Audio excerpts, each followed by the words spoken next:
सगर थे, उनकी 60,000 पुत्र थे और राजा सगर ने एक समय यज्ञ किया और यज्ञ के बाद उन्होंने घोड़ा छोड़ा। घोड़ा विचरते हुए आगे के लिए बढ़ा, साथ में सेना भी थी। देवराज इंद्र को लगा कहीं राजा सगर का ये यज्ञ सफल हो जाएगा तो हमारा सिंहासन यहाँ से छिन जाएगा। देवराज इंद्र ने उस घोड़ा को चुरा लिया और चुरा के पाताल में कपिल मुनि के आश्रम पे बांध दिया। फिर क्या हुआ गुरुदेव?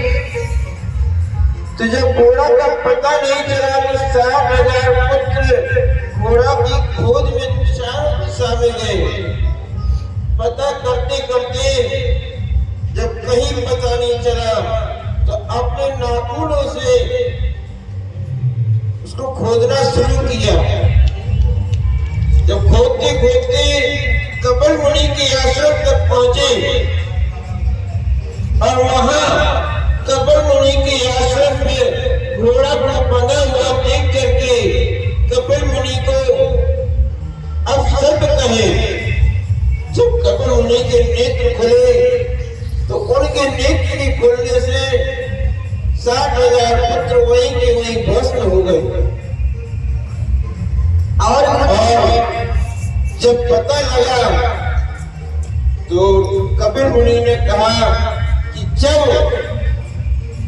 स्वर्ग से पृथ्वी पर चढ़ते हुए और समुद्र के रास्ते से और हमारे पास जो गंगा लेके आएगा उसी के द्वारा 60,000 पुत्रों का उद्धार होगा। इस प्रकार से कई राजा हुए, सभी ने प्रयास किया पर कोई गंगा को नहीं ला सका। उसके बाद राजा भागीरथ हुए। राजा भागीरथ ने देवी गंगा की प्रार्थना की, तपस्या की। देवी गंगा प्रसन्न हुई। प्रसन्न होकर के कहा कि मैं वरदान मांगो। भागीरथ ने कहा कि हम आपको लेने आए हैं, पृथ्वी पर ले जाकर के पृथ्वी के रास्ते से और पाताल में ले जाना चाहते हैं। फिर आगे क्या हुआ गुरुदेव? तब देवी गंगा ने कहा कि हम जाने को तत्पर हैं, पर आपको पिता में ब्रह्मा से प्रार्थना करनी होगी। तब राजा भागीरथ ने ब्रह्मा जी से प्रार्थना की। ब्रह्मा जी प्रसन्न हुए। ब्रह्मा जी ने अपने कमंडल से गंगा जी को छोड़ा।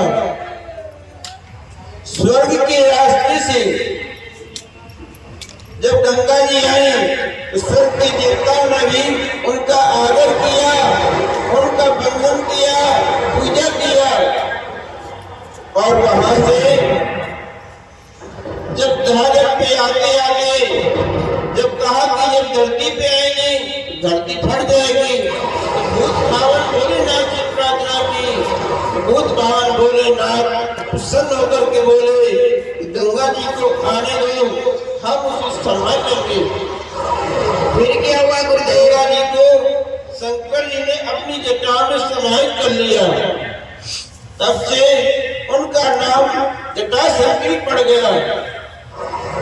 और शंकर जी ने अपनी 3 जटाएं खोली। कौन कौन सी गुरुदेव? और 3 जटाओं से गंगा जी को छोड़ा गया। तो धरती में विचरण करते हुए और समुद्र के रास्ते से कपिल मुनि के आश्रम तक पहुंची। तब 60,000 पुत्रों का उनका उद्धार हुआ। ये भागीरथी गंगा है, इनको प्रणाम करो। ये आपके पूर्वज की लाई हुई है।